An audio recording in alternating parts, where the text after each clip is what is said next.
Folks, a staggering stat, nearly half of all black men will be arrested by the time they are 23 years old.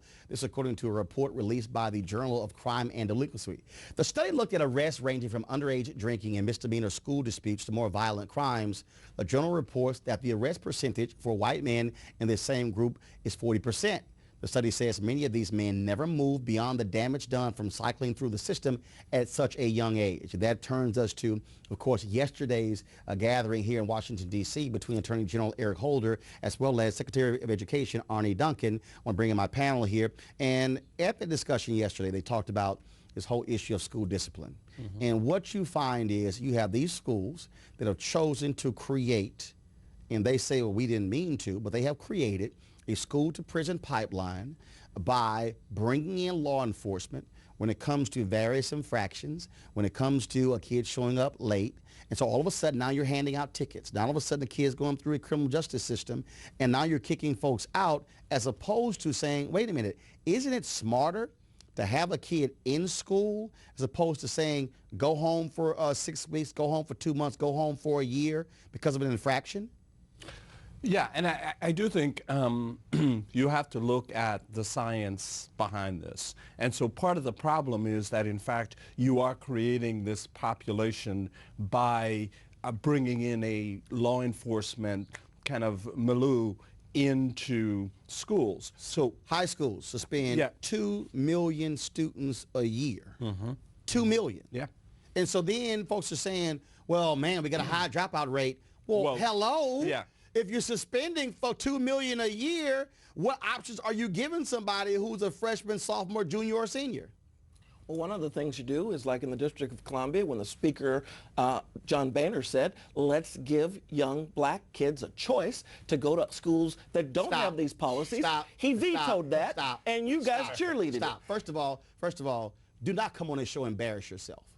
Because right now, you are embarrassing yourself. You're talking to somebody who's a keynote speaker at a school choice conference. You're talking. Stop. Show me when you called out the president. You embarrassing yourself.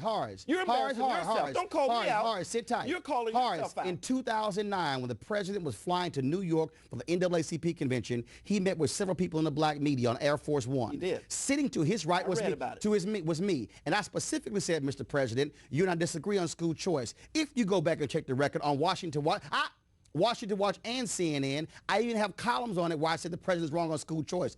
Do not come on this show and question me. Ray, here's the issue. Here's the point that he doesn't even understand, okay? It has nothing to do with school choice. Absolutely. What this has to do with is simply schools in Florida, in Texas, in Georgia, in Alabama, in California, who have come up with these zero tolerance policies. And what is happening is, we look at the numbers, overwhelmingly they are affecting African Americans. But it is a ridiculous policy for schools to have these zero tolerance discipline plans where you're expelling kids, and the school is the best place for the kids to be. Absolutely. And Horace, hold on one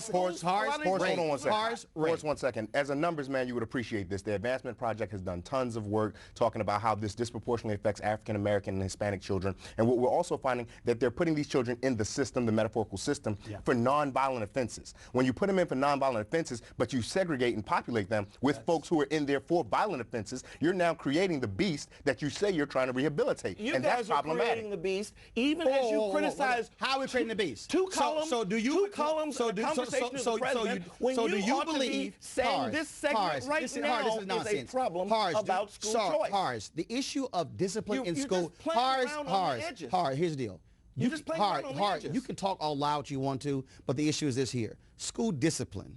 The issue of suspensions, of a zero tolerance policy, has nothing with school choice. It has everything to do with it. Chris, go ahead, because obviously he's nonsense. It has everything to do with it. What does it have to do with it? If a parent can pick to go to another school, the school that wants to keep you may be more responsive and will change their policy to keep you. And if they don't, they need to go out of business. This is nonsense. Real quick. This is absolute nonsense. That's the free market. No, real quick. Yeah, go ahead. It's problematic when your answer or solution to solving real people's problems is maybe. You're your suggestion was this school that you go to may do this. We're not in a position Congress where among this, your words literally just now were your school may do this. We're not in a position where many black and brown kids can afford a may in their life. It's not about we need a may. to value It's that not and about improve what's the scholarship program. Chris, make your point, please. Okay, I need some logic. Make your point. So if you're talking about school choice, why are you conflating these issues? You are the numbers person, you are the research person, and you just sat up here and say that the two things are related.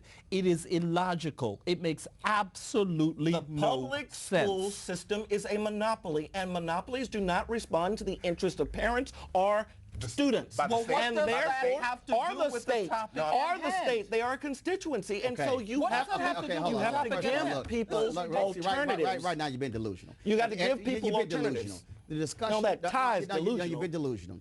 The conversation about school discipline and the zero tolerance has nothing to do with school choice. What it has to do with is you have schools that decided, oh, we're not going to say we're going to shut it all down.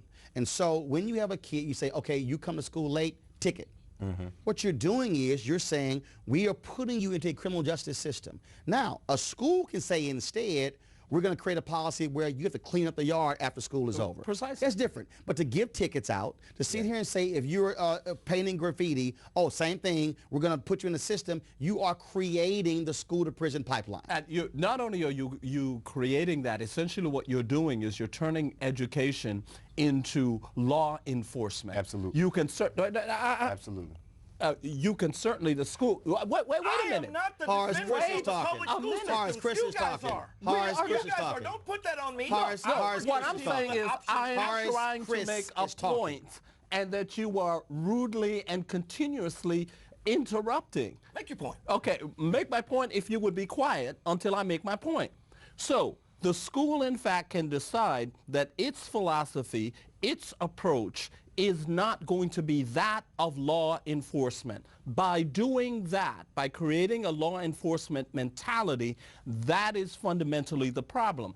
Because you can't, so to your point of school choice, which is completely irrelevant, from a school choice perspective, certainly those schools can make the same choice as well. This has nothing to do with school choice. Gotcha. It has everything to do with a philosophy towards creating this prison pipeline. Panel is up.